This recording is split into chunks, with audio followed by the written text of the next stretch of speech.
Pak Curai, salam abang. Pagi tadi gerang je dengan room abang naik tu. Lah, room siapa nama dah, room Pak Su Pagi tadi saya sempat dah bersama dengan room dia orang. Dia cerita pasal perlembagaan. Kan? Tapi yalah, main dengan puak-puak ni dia bukan nak terima. Kita berujah cara baik. Dia dah mula panas menat pagi tadi ya. Betul dah mula dah maki hamun lah. Cina kapi lah. Dia akan keluar lah ayat tu. Dia senang je dengan walawan ni. Bila nak tahu dia koyak, ya, nak kenal walawan koyak senang je. Bila dah mula mencarut, bila dah mula main isu liwat, bila dah mula main maki. Habis tu. Habis modal lah. Kan? Walaupun perbahasan tu bermula dengan baik, ya, penuh berhemah. Saya pagi tadi pun tak sangka lah saya boleh jadi orang berhemah. Saya boleh jadi sebaik itu. Cakap lembut, lembai, lembut gemalai kan. Sebab saya masuk rumah orang. Kita bila masuk rumah orang ni, janganlah tunjuk garang sangat kan. Macam kita masuk gelanggang orang lah. Gelanggang silat kan. Masuk gelanggang silat, gelanggang orang. Jangan tunjuk kita samsing. Jangan tunjuk kita gedebe. Kalau gelanggang saya macam ni, tak apa. Kalau saya nak tunjuk garang pun, kalau saya nak hempas telefon pun tak apa kan. Tapi masuk rumah orang ni, kita dengan penuh hormat, takzimnya, kita bercakap. Ya, macam pagi tadi dia cerita pasal perlembagaan. Dia cerita pasal persepadanan semula kawasan. Dia kata dia bimbang Malaysia ni besok, sekarang ni dah ada 23 majoriti kan. Dah ada 23 majoriti, nanti kerajaan akan memecah belah, memecah sepadan pilihan raya, memecah kawasan parlimen. Jadi kebanyakan kawasan parlimen yang ramai pengundi itu adalah majoritinya kaum Cina. Bila dia masuk hujah macam tu, saya dapat baca dah kan apa yang dia nak bawa, naratif apa yang dia nak bawa. Dia kata kebanyakan kawasan yang ramai padat pengundi adalah kawasan Cina. Jadi kalau nak pecahkan sepadan pilihan raya, sudah semestinya dia kata akan melibatkan kawasan Cina, bertambah lagi satu kursi parlimen, dan ini akan mengekalkan penguasaan Cina di dalam Malaysia ini. Wah, sedap. Dia punya teori cukup sedap. Isu dia, isu sepadan semula, pilihan raya, majoritinya kawasan Cina, bandar, kemudian menambah kursi kepada kaum Cina. Maka olehkan tambah kursi pada kaum Cina, maka dikhawatiri negara ini akan diperintah oleh kaum Cina. Dia punya teori cukup mudah. Kan?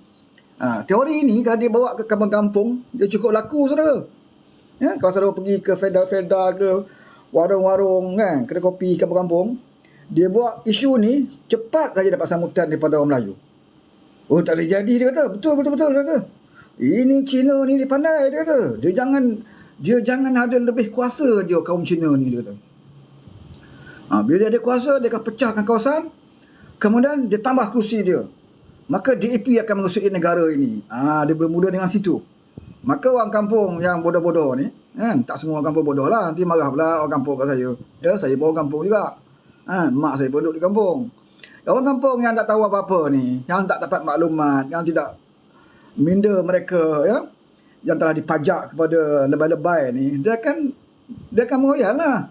Dia akan melatah. Cepat melatah. Tak boleh jadi ni dia kata. Sebab kerajaan perpaduan sekarang dah ada 23 majoriti. Mereka akan pecahkan kawasan pilihan raya dan bagi kepada Cina.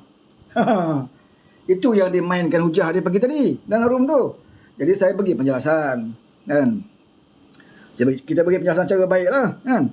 Saya pun berwatak seperti seorang pensyarah universiti. Bercakap dengan penuh berhemah. Kan? Saya beritahu lah. Laksanaan pilihan raya ni pertama sekali dia syarat dia tidak kurang daripada 8 tahun. Pertama. Dan kita kena cek dulu. Kali terakhir, bila sepadan pilihan raya dia buat? Apakah boleh dibuat tahun ini ataupun tahun depan? Jawapannya tak boleh. Paling awal boleh dia buat 2006. Paling awal dibuat tahun 2006. Kalau nak buat pun, cukup syarat dia 2006. 2006 tu dah hampir pilihan raya. Kan? Dan kerajaan kalau buat waktu itu pun, kalau kerajaan perpaduan buat waktu itu pun, dia tidak ada peranan pun, tidak memberi kesan pada pilihan raya 16, pada PRU 16. Ya? Sebab bila kita bincang ataupun SPR nak buat sepadan pilihan raya, dia kena melalui kerajaan dulu, bawa ke parlimen, lulus parlimen dan diwatakan. Dalam tempoh wata tu ada berapa bulan pula lagi baru boleh dikuatkuasakan. Kan? Jadi takkan sempat nak diguna pakai untuk PRU16. Takkan sempat, saudara. Kecuali dia buat tahun ini. Tahun ini buat, kita ada lagi 4 tahun, betul tak? Ada 4 tahun atau 5 tahun lah. 4 tahun lah. Sebab setahun dah berlalu. Ya? Tempoh pilihan raya 5 tahun. Setahun kita dah jadi kerajaan, ada lagi 4 tahun. Kalau buat tahun ini, ya, boleh PRU16 kita boleh guna sepadan baru. Cina boleh menjadi Perdana Menteri lepas tu. Masalahnya 2006 baru layak.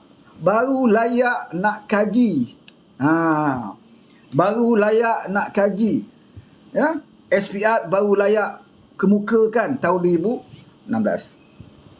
2016. Lepas kemuka tu bincang pula. Bukan boleh hari ni SPR bawa usulkan, besok pagi kabinet bincang atau besok pagi parlimen bincang. Ya? Dia tidak boleh macam tu. Ini TikTok lah kau ni, nak minta maaf.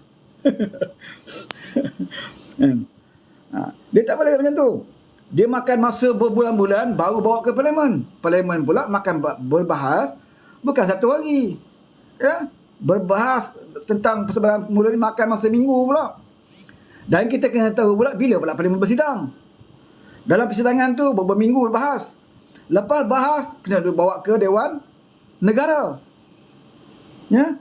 Proses tu cukup panjang. Kemudian dah lulus, katalah lulus parlimen, lulus Dewan Negara, diwatakan. Nak tunggu wata, makan masa lagi. Dah diwatakan pun, nak tunggu pula daftar pemilih yang baru. Daftar pemilih yang baru mengikut kawasan parlimen yang baru, kena juga tunggu watakan. Makan masa tahun juga, saudara, nak lulus. Dan 2016, sudah pastinya, ya, kalau buat sekarang, 2016, okey, ada lagi 3 tahun. Tapi kalau dekat time 2016 baru nak buat, waktu itu kita akan masuk pilihan raya. Memang tak sempat nak digunakan, nak diguna pakai oleh kerajaan sekarang. Jadi kenapa kita nak melompat sekarang ni? Kenapa kita nak jadikan satu isu, ya, nak mengatakan jaga-jaga sekarang ni, dia bahaya ni kerajaan ni, 23 majoriti ni. Ya, dia akan bagi Cina berkuasa. Yang sebenarnya dia nak berbodohkan orang. Nak main isu perkauman. Sebab tu saya kata, puak ni kalau tidak ada isu perkauman, tak ada isu agama, mereka tak boleh makan. Sarapan pagi mereka adalah isu perkauman. Makan tengah hari mereka fitnah. Ya? Makan malam mereka balik pada isu perkauman dan agama. Dia macam ada menu. Menu pagi isu perkauman. Makan tengah hari fitnah. Ya? Makan malam isu agama. Itulah dia rotate menu harian dia orang. Kalau tak ada salah satu tu, dia tak boleh makan. Dia tak boleh cik makan lah. Tak boleh nak makan lah. Kelaparan. Bila dah lapar, dia jadi macam anjing. Anjing kelaparan, ya? Anjing kurap dan kelaparan. Bila dia lapar, mana-mana bangkai dia jumpa tepi jalan, dia akan kutip. Puan-puan ni macam ni ya. Ya? Sebab itu dia akan kutip apa saja isu untuk dijadikan bahan. Ya? Walaupun mereka tu ustaz, mereka tu ulama, jadi katakan ulama, ataupun mereka ni PhD ke, doktor, profesor ke, dah tak ada nilai dah. Tak ada nilai. Sebab dia dah umpama anjing-anjing kurap yang mencari bangkai di tepi jalan. Sebab itu kita dengar sekarang ni ada ustazah, ada doktor, ada PhD yang kutip bangkai tepi jalan buat fitnah. Ada tok lebay berjanggut berserban, makan bangkai tepi jalan jadi bahan fitnah. Kita bukan cakap bohong, ada. Kita boleh buktikan. Ya, ada PhD yang bercakap tentang keturunan komunis. Sepupu. Bila sebut sepupu, walaupun pun disambung. Cepat je dia sambung. Sebab setiap dia sambung tu dapat pahala. Dapat pahala apa? Pahala menyambung lidah fitnah daripada ustazah ni, PhD ni. Ya? Dan ustazah tu bagi tahu, takkanlah saya berbohong. Saya muslimat. Tuan-puan tak tengok ke tudung saya labuh ni? Saya pakai jubah, tudung saya labuh. Saya PhD, saya pensyarah. Saya mengajar orang. Saya doktor. Takkanlah saya tak tahu. Saya bercakap mesti saya tahu. Kalau tak percaya kepada pensyarah, nak percaya pada siapa lagi? Kalau tak percaya pada ustazah, doktor, nak percaya siapa lagi, dia kata. Betul, betul, betul, kata Walawan On. Maka dia pun terberang lah. Itu yang saya katakan, serapan bagi dia orang. Lim Gong Eng, sepupu. Lim Kit Siang, sepupu. Lim Kuan Yew, sepupu. Senang je, berapa tenang saudara. Tak kena bayar. Tak kena bayar. Walaupun dia tahu Islam mengharamkan fitnah, memfitnah umpama kita memakan daging saudara kita sendiri. Ini Islam sebut. Dia tahu itu. Bukan dia tak tahu. Tetapi dia kata, Tuhan takkan tunjuk sekarang. Sebab itu dia berani buat. Kalau setiap perbuatan dosa kita, Tuhan balas sekarang, manusia dalam dunia ni semua akan jadi macam malaikat. Semua baik-baik belaka. Sebab tak nampak pembalasan itu. Sebab itu berani. Tak nampak pembalasan itu. Sebab apa? Sekarang ni mulut kita mudah main dengan perkara-perkara kazaf. Tuduh orang sana, tuduh orang sini. Liwat. Sedap mulut kita bercakap. Sebab pembalasan tak nampak sekarang. Sebab tu dia berani. Nak mati Ustaz, taubatlah dia kata. Kan? Tapi saya nak beritahu saudara. Ya? Dosa kazaf tak boleh dengan taubat. Jangan main. Dan kesan dia kepada keturunan kita. Yang main tuduh orang liwat ni. Tuduh orang meliwat, tuduh berzina ni. Jangan main-main. Tuduh orang meliwat dan berzina tidak boleh disandarkan kepada orang lain. Kita. Ni ada orang dia nak tunjuk cerdik kononnya. Anwar pelewat. Saya tak tuduh, dia kata, sebab hakim bagi tahu. Tak boleh tuduhan zina dan liwat kamu tidak boleh sandarkan kepada orang lain. Dia yang menjatuhkan hukuman, atau siapa saja percaya ya, yang tidak mengikut aturan Islam yang tetapkan, dia berjawab dengan Tuhan. Apakah kamu nak jadi dengan dia bersama menjawab dengan Tuhan? Tak boleh saudara. Tak boleh kita sandarkan macam itu. Kamu ingat kamu lepas di akhirat besok, bila Tuhan tanya kamu menuduh si Anu itu melakukan liwat, apakah kamu ada saksi? Apakah kamu sebahagian daripada saksi? Atau kamu ada orang saksi? 4 orang saksi? Kita boleh kata dengan Tuhan besok, saya tak ada, saya tak tahu, saya tak nampak pun, tetapi saya berpandukan kepada keputusan hakim. Tak boleh jawab macam tu. Sebab hakim tu sendiri pun tak tahu ke mana dia duduk. Sebab tu orang kata jadi hakim ini sebelah kaki dalam neraka. Nak jadi hakim ni, sebelah kaki dalam neraka. Silap saja dia akan masuk. Sebab tu tak mudah. Tapi hari benda ni dimainkan hari-hari. Ya, dalam media sosial, menuduh orang liwat zina ni dah jadi mainan saudara. Ya, dah jadi mainan. Dan dianya tidak ditegur oleh ulama. Pemimpin mereka tak buat. Sebab pemimpin mereka tahu hukum. Saudara pernah dengar Haji Hadi sebut. Ya, Anwar itu pelewat. Tak ada. Pemimpin mereka tak berani. Pasal pemimpin mereka tahu hukum. Tapi dia membiarkan penyokong dia buat. Aku takut masuk neraka. Penyokong aku pandai-pandai lah. Janji apa yang disebut tu boleh untung pada parti aku. Ada macam tu. Pemimpin mereka, ulama-ulama mereka hanya tuju kepada PMX. Salah cakap je PMX, dihentam. Keluarkan dalil. Ya? Tapi penyokong dia mereka nak buatlah apa pun. PMX buat, PMX bersalam dengan wanita. Isu. Jadi macam isu. PMX minta nombor telefon nak gadis. Jadi isu. Kalau pimpin dia berkeroke pukul 2-3 pagi dengan perempuan, tak apa, tak masalah. Alah, dia bukan mengadakan hubungan apa pun. Dia jarak jauh, karaoke, menyanyi dengan perempuan, biarlah. Dalam Islam pun dibenarkan berhibur. Dalam time dia akan dikeluar dalil. Menyanyi sampai berapa buah lagu 2-3 pagi. Itu tidak menjadi kesalahan. Anwar hanya bergurau dengan budak kecil, umur budak tak 5 tak 6 je pun. Minta nombor telefon. Dia ramai. Untuk buat lawak, bergurau budak-budak, jadi isu. Anwar ni gatal. Dengan budak-budak pun Anwar nak mengorat. Tengok. Kalau Sanusi buat, tak apa. Sanusi bergurau tu, dia menyanyi tu, dia bergurau, dia berhibur. Hiburan kan dibenarkan oleh Islam. Tu. Ni buat lebay. Banyak kita tengok betapa hipokritnya mereka. Isu konsep ke, Ya. Isu bersalam dengan wanita pun, oh mana boleh kita terima seorang Perdana Menteri yang bersalam dengan wanita yang bukan muhrim bagi dia. Padahal dia lupa 3 bulan dulu, Perdana Menteri dia Muhyiddin tu, ya, apa betina yang dia tak salam? Boleh pula. Boleh. Angkat Perdana Menteri. Dan nak angkat lagi sekali dia jadi Perdana Menteri. Jadi Ketua Perikatan Nasional lagi. Haji Hadi di bawah dia. Boleh. Pimpin dia tak apa. Jangan Anwar Ibrahim.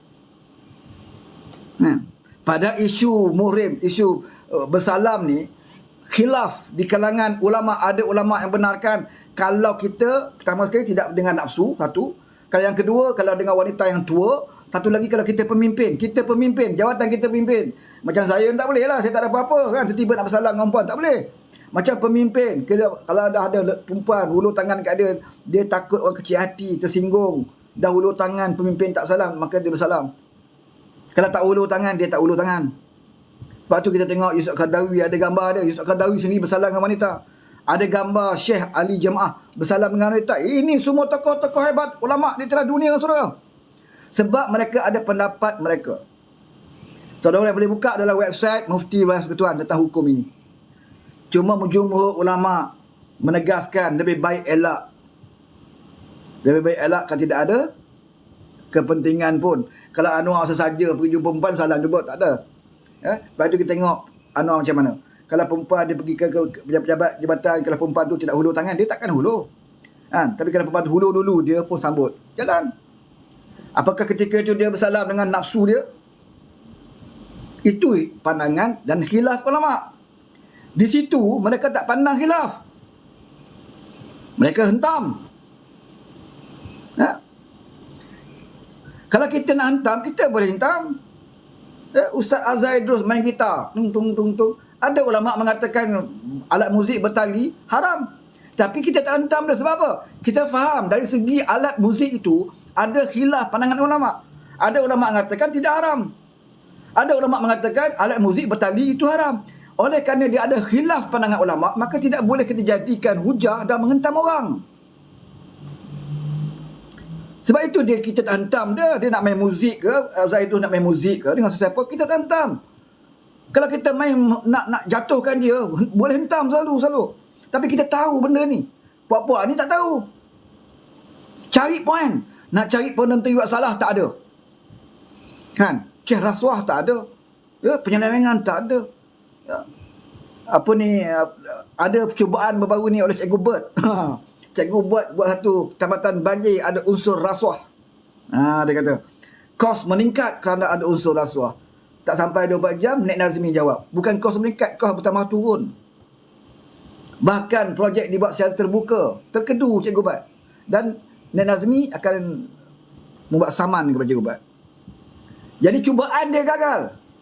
Cubaan untuk nak menuduh kerajaan ini terlibat dengan rasuah, setakat ini tak pernah berjaya.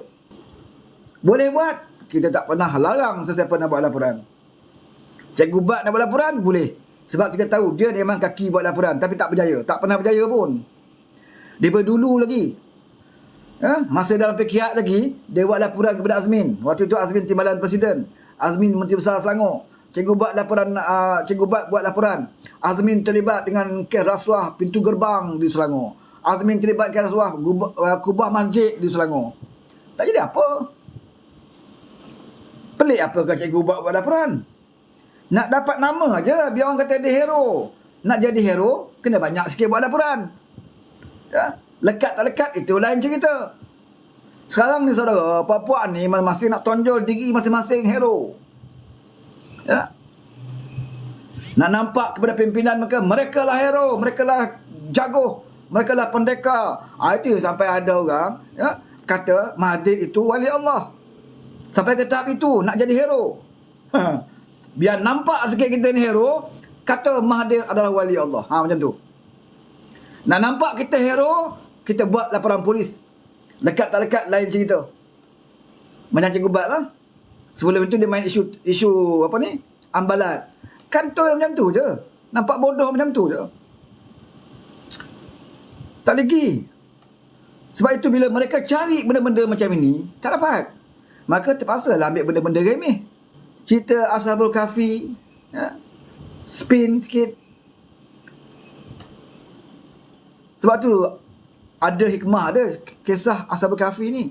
Ya, bila PM Back bawa cerita ni ada hikmah dia. Sebab dah ramai dah golongan-golongan ilmuwan, NGO, ya, pemimpin orang yang ustaz-ustaz, ya, guru-guru yang selama ini tak nak campur sangat bab macam politik ni, mereka akhirnya terpaksa memberikan penerangan. Dan kesemuanya faham tentang apa yang PM Back sebut. Yang tak faham, Ustaz Zaidrus je lah. Sebab apa dia tak faham, kita pun faham sendiri je. Kan? Dia di pihak mana? Jadi bila bagi jawapan agama, ya, kerana ada unsur-unsur politik, maka jawapan itu bias. Dia sanggup, ya, dia sanggup menyalahi tulisan dia sendiri. Ya, dia ingat kita lupa tulisan dia.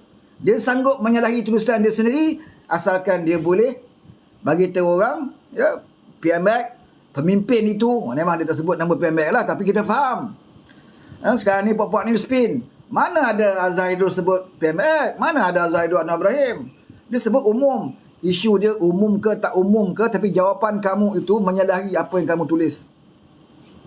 Jawapan kamu itu dibincangkan oleh ulama sebagai khilaf.